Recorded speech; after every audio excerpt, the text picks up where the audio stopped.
തദ്ദേശ തെരഞ്ഞെടുപ്പ് കഴിഞ്ഞതോടെ CPM-ന് ഒരു കാര്യം മനസ്സിലായി. മുഖ്യമന്ത്രി പിണറായി വിജയൻ കാരണമാണ് ഇത്രയും വലിയ തോൽവി ഏറ്റുവാങ്ങേണ്ടി വന്നത്. അത് മാത്രമാണ് ഭരണവികാരം. അഴിമതിയിൽ മുങ്ങിക്കുളിച്ചു നിൽക്കുന്ന മുഖ്യമന്ത്രിയും രണ്ടു മക്കളും ഈ പാർട്ടിക്ക് നേരെ പേരുദോഷം വരുത്തിയിരിക്കുകയാണ്. ഈ കാര്യം CPM എന്ന പാർട്ടി തിരിച്ചറിഞ്ഞും കഴിഞ്ഞു.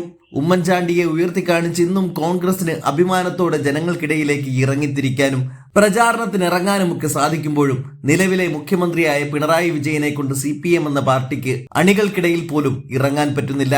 അതുകൊണ്ടൊക്കെ തന്നെ മുഖ്യമന്ത്രിയെ മാറ്റിക്കൊണ്ടുവേണം നിയമസഭാ തെരഞ്ഞെടുപ്പിന് ഇറങ്ങാൻ എന്ന് നേതാക്കൾക്കിടയിൽ തന്നെ ചില സ്വരങ്ങൾ ഉയരുന്നുണ്ട്. ഇതാദ്യമായിട്ടാണ് പിണറായി വിജയനെതിരെ ശബ്ദമുയരുന്നത്.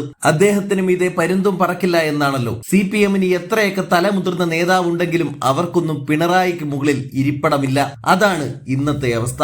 ആ ഒറ്റയാൾ ഭരണമാണ് PM ശ്രീ പരിപാടി പോയി ഒപ്പിടാൻ പോലും പിണറായി മടിക്കാതിരുന്നത്.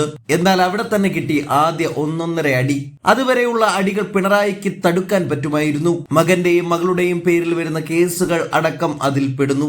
മുഖ്യമന്ത്രിയെ മാറ്റി പരീക്ഷിക്കുന്നതോടെ ചില മാറ്റങ്ങൾ ഉണ്ടാകുമെന്നും അതുവഴി BJP സഹായത്തോടെ കേരളത്തിൽ വീണ്ടും അധികാരത്തിൽ വരാം എന്നുമാണ് ഇപ്പോൾ CPM കണക്കാക്കുന്നത്. മുഖ്യമന്ത്രിയെ മാറ്റിയേ പറ്റൂ എന്ന സൂചന പുറത്തു വരാൻ ചില കാര്യങ്ങൾ കൂടിയുണ്ട്. ഇന്നലത്തെ ഹൈക്കോടതി പരാമർശത്തോടു കൂടിയാണ് ആദ്യഘട്ടത്തിൽ ഹൈക്കോടതിയുടെ പ്രശംസ ഏറ്റുവാങ്ങിയ ശബരിമല സ്വർണ്ണക്കൊള്ള അന്വേഷിക്കുന്ന SIT കോടതികളിൽ നിന്ന് തന്നെ ഇരട്ട പ്രഹരം ഏറ്റുവാങ്ങേണ്ടി വന്ന ദിനമായിരുന്നു ഇന്നലെ. അന്വേഷണത്തിലെ വീഴ്ചകളും പക്ഷപാതത്വവും ഹൈക്കോടതി തന്നെ ചൂണ്ടിക്കാട്ടിയപ്പോൾ SITയുടെ കടുത്ത എതിർപ്പ് മറികടന്നാണ് കേന്ദ്ര അന്വേഷണ ഏജൻസിയായ എൻഫോഴ്സ്മെന്റ് ഡയറക്ടറേറ്റ് അന്വേഷണത്തിന് വിജിലൻസ് കോടതി വഴി തുറന്നത്. 2 ഉത്തരവുകളും സംസ്ഥാന സർക്കാരിന്റെ നെഞ്ചിടിപ്പേറ്റുന്നതാണ്. വൻ തിരിച്ചടിയുമാണ്.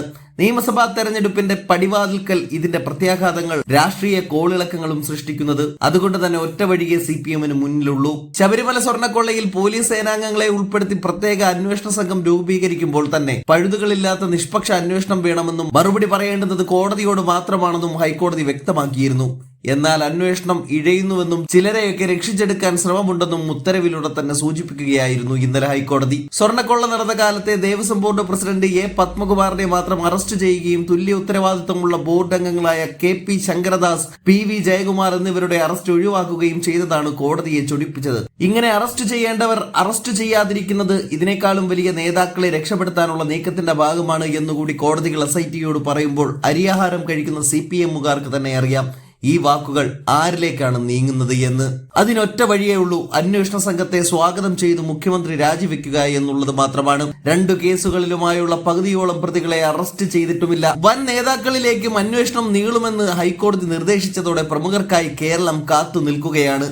അപ്പോൾ ജനങ്ങൾ പുറത്താക്കുന്നതിന് മുൻപ് സ്വയം രാജിവെക്കണം എന്നുള്ളതായിരിക്കും പ്രവർത്തകരുടെ ആവശ്യം എന്നാണ് അറിയുന്നത്.